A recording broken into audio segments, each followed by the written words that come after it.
Had a terrible tragedy here at Fort Hood today. At approximately 13:30 hours today, a shooter entered what we call the soldier readiness facility. Shooter opened fire and essentially, due to the quick response of the police forces, was killed. At this time, the numbers that we're looking at are 12 dead and 31 wounded. As I said, the shooter was killed. He was a soldier. We since then have apprehended 2 additional soldiers that are suspects, and I would go into the point that there were eyewitness accounts that there may have been more than one shooter, but again, they are suspects at this time, and we're looking into that. This is what it looked like on Fort Hood Thursday afternoon after a soldier opened fire on fellow soldiers, killing 12 and injuring 31 more. The suspected shooter is this man, Major Nidal Malik Hasan. Federal officials say Hasan had come to their attention 6 months ago because of internet postings that talked about suicide bombings. Shortly after the shooting happened, an Army spokesman said Hasan was dead, but later the Army reported he was alive and in stable condition, although he had been shot by responding officers. I'll tell you candidly, this was a kick in the gut, not only for the Fort Hood community, but also for our entire Army. What the heck was going on with this guy's brain that caused him to go berserk? I just found out that he is a graduate of the Academy of Military Health Sciences in Bethesda. In other words, he was selected to join a very competitive program that's run by the military. He'd worked at Walter Reed Army Hospital as a psychiatrist. You're saying because he's a psychiatrist that you would overlook perhaps some inadequacies mentally?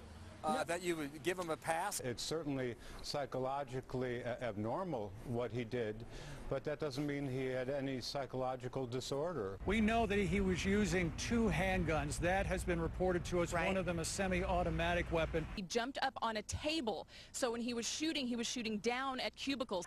There are reports coming out that you know, he stood on a table and that he yelled, "God is great." Said Allah Akbar, and just opened up on everybody. Earlier it was reported that one victim was killed, was a female civilian officer. We now know that the female officer is alive. She opened her eyes and said, "Did anybody die?" Officer Munley was wounded herself in an exchange of gunfire with the gunman. Kimberly Munley, we're being told that she's a civilian police officer, Tony, shooting the gunman 4 times, stopping him cold in his tracks. And engage a suspect who was actively firing on innocent, unarmed people, and in my mind, that makes her an exceptional hero. I got out of my patrol car and ran up the hill, and immediately looked to my left and saw Sergeant Todd, and that's when gunfire started to emerge and we started to take action. What led to your shooting?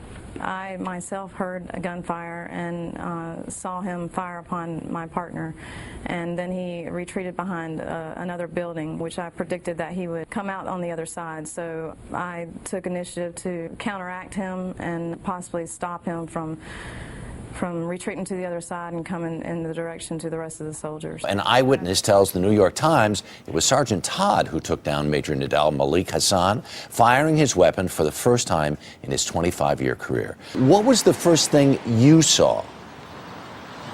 The first thing I seen was the bystanders pointing in the general direction of the individual, and then as we exit the vehicles, we had to negotiate a slight incline, and when we got to the top of the hill, that's when we seen the individual. We shouted out commands, and then we took fire. Now, as I understand it, yes, Sergeant Munley was on one side of the building and you were on the other side of the building? Initially, she took cover in front of the vehicle, and in front of the building, and I took cover to the left of her in the parking lot. And then the individual changed locations, and then when I got to where they were, we engaged the individual, neutralized him, and then secured him and started life-saving measures. Were you aware of whether or not she got any shots off, and was she able to hit him? At the time, I was not aware as things were unfolding. Right, but then when she goes down, what happens? He starts to reload? I can't comment on that. All I know is from what I seen him, I drew his attention towards me, and then he opened fire, and then I neutralized him. We were engaged in a gunfight, and then neutralized him, or we neutralized him, and then secured him, and began life-saving measures.